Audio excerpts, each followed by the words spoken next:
In 1974, the Italian jazz rock scene was picking up steam, and one such band to enter the fray was Cincinnato, and from their singular self-titled album, part two of the sidelong track Lebete.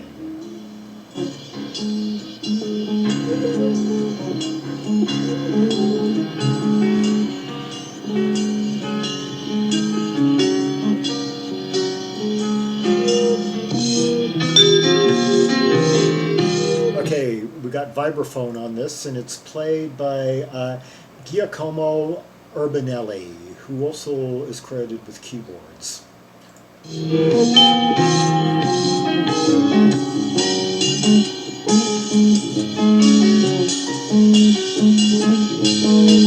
Oh, so he was like hitting that with one hand, and I guess the piano with the other, because they don't have another. Yeah, they four guys. They don't have another pianist credited.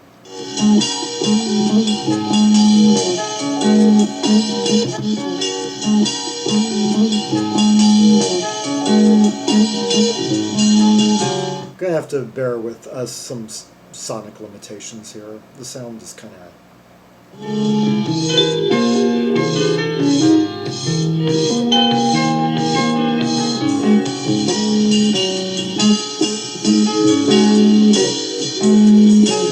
Okay, basically a bass that's guiding this along. I like the piano, how it's interjecting the harmonic quality that's being created.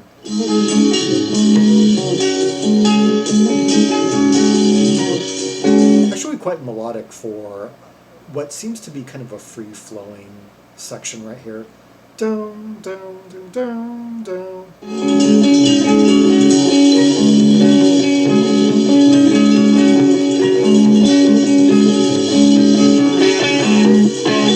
I'm hearing some vibraphone in there, so there's got to be either some overdubbing going on, or they've got two guys. They've got like one guy on vibraphone and one guy on piano.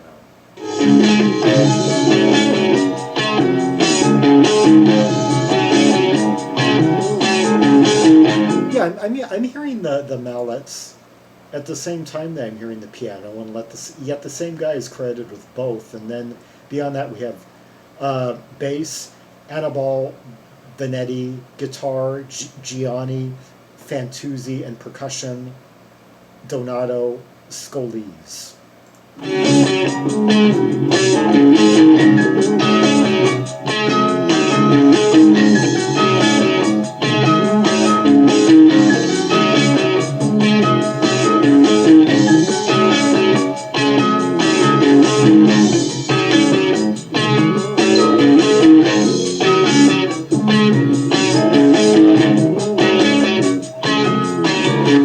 Okay, Donato Scholese is also, on a different entry, he's credited with drums, vibraphone, percussion, and keyboards. And then Giacomo Urbanelli is credited with piano. Okay, that makes sense. Yeah, this credits makes a lot more sense than the other entry, which credited Giacomo Urbanelli with both vibraphone and keyboard. Yeah, Urbanelli is credited with piano, electric piano, ARP synthesizer, Hammond organ, and vocals on some parts of the album, but not what we're going to be hearing.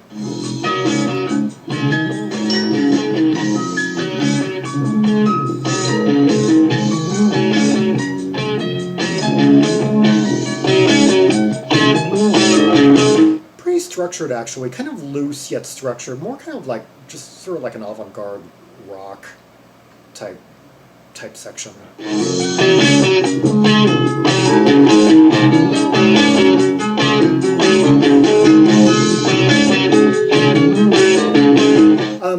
Like in 4/4, but some odd kind of counts within those bars by certain players.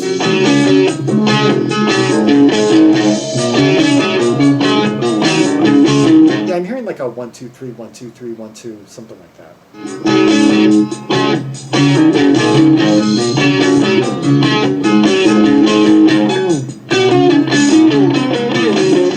staccato too, like everyone just playing like these really like tight, kind of clipped bits.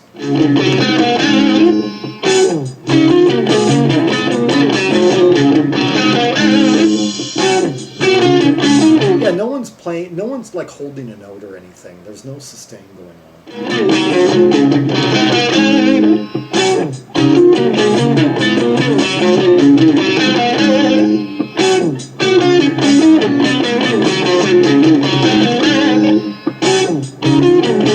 It's definitely an exercise in counterpoint, albeit simple, but you've got like this like guitar playing like this figure, this really tight figure, the bass kind of playing sort of against it with this like ostinato pattern, the piano just kind of like cutting into it with these really like kind of harsh notes. Hear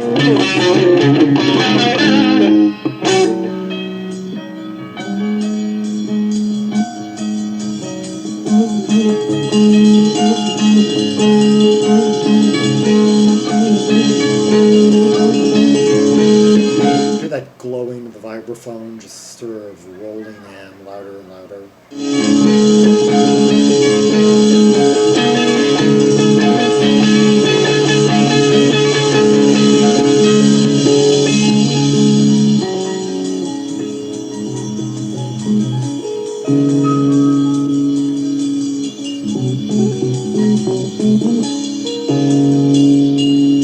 Now we're getting some sustain from that bass. Yeah, just letting it kind of hold.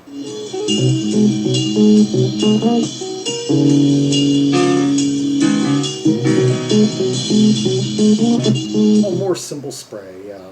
I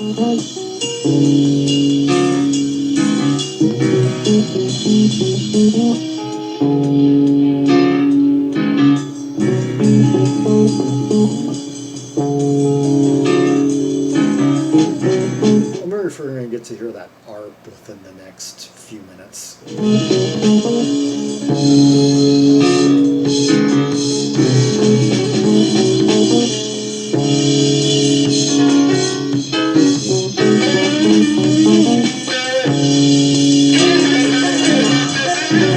Oh, I love the way that guitar just started cutting in, kind of all fractious. That sort of like demented, like scale, like amid the bass.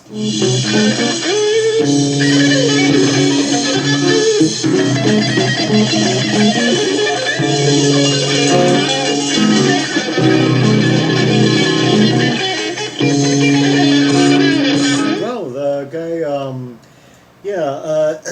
guitarist Gianni Fantuzzi. Yeah, he can shred it.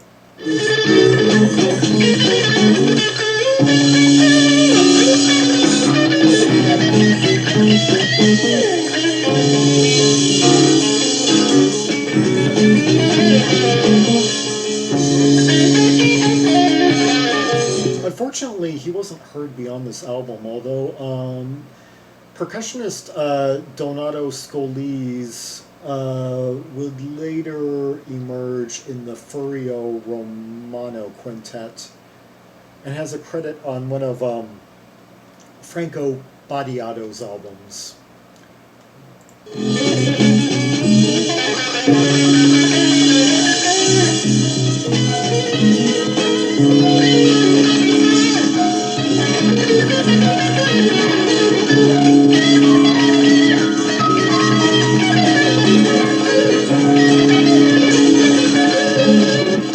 Yeah, I guess this album is the only place any of these guys, aside from aside from the percussionist, have been heard on.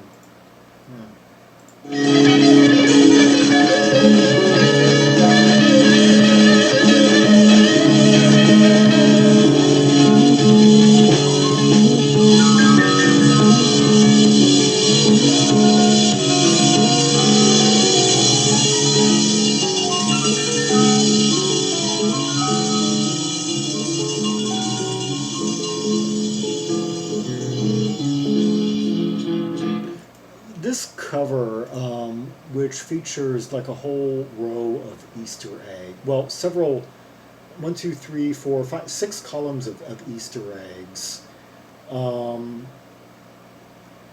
orange, blue, green, blue, pink. Yeah, just sticks out in the mind. It's one of those covers that makes you just think, huh, I wonder what kind of music is going to be inside this.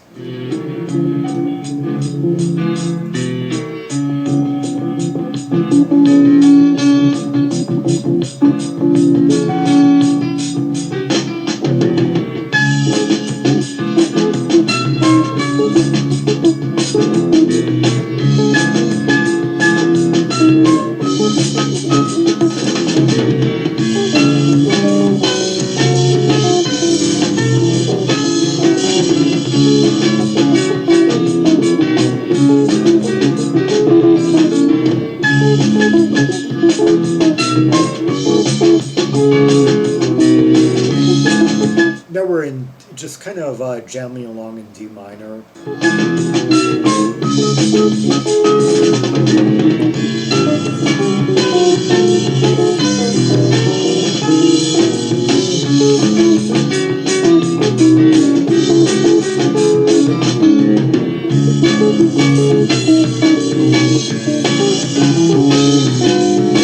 Okay, this this feels a bit more simplistic. I'm kind of waiting for the pianist to like break. Yeah, I want to hear that arp.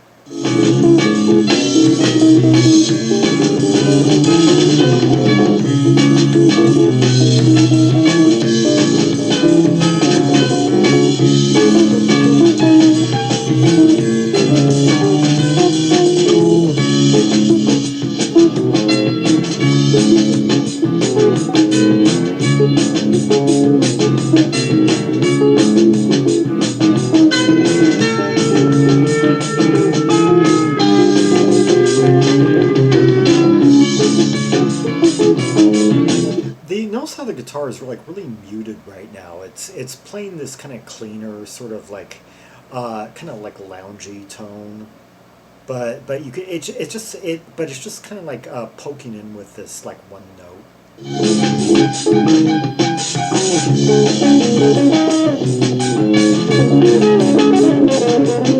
Now we're hearing a little bit more scaling again.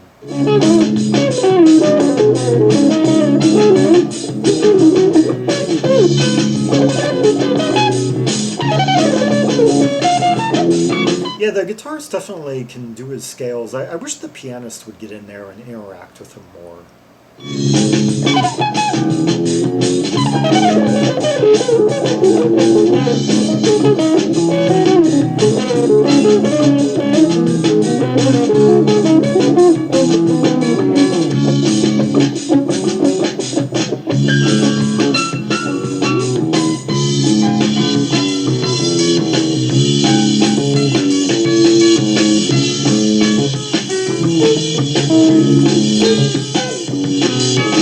Drummer's sure throwing a lot of upbeats into this.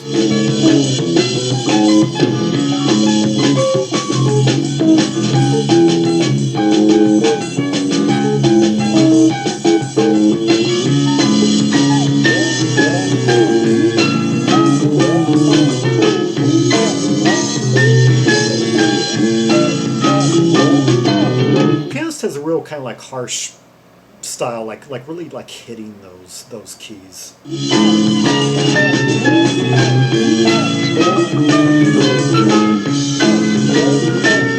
I wonder if it has anything to do with him. Well, he has quite an arsenal, but I was wondering maybe like vibraphone was more his calling. If depending on what list of credits I follow.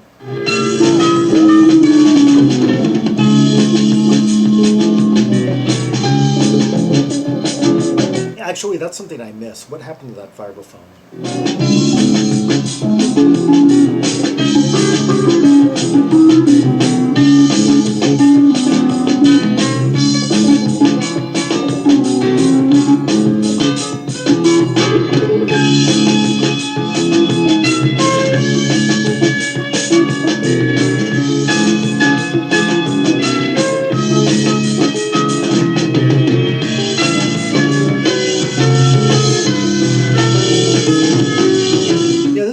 Turned into just sort of like a a jam, but basically a piano, bass, guitar, drum jam in D minor.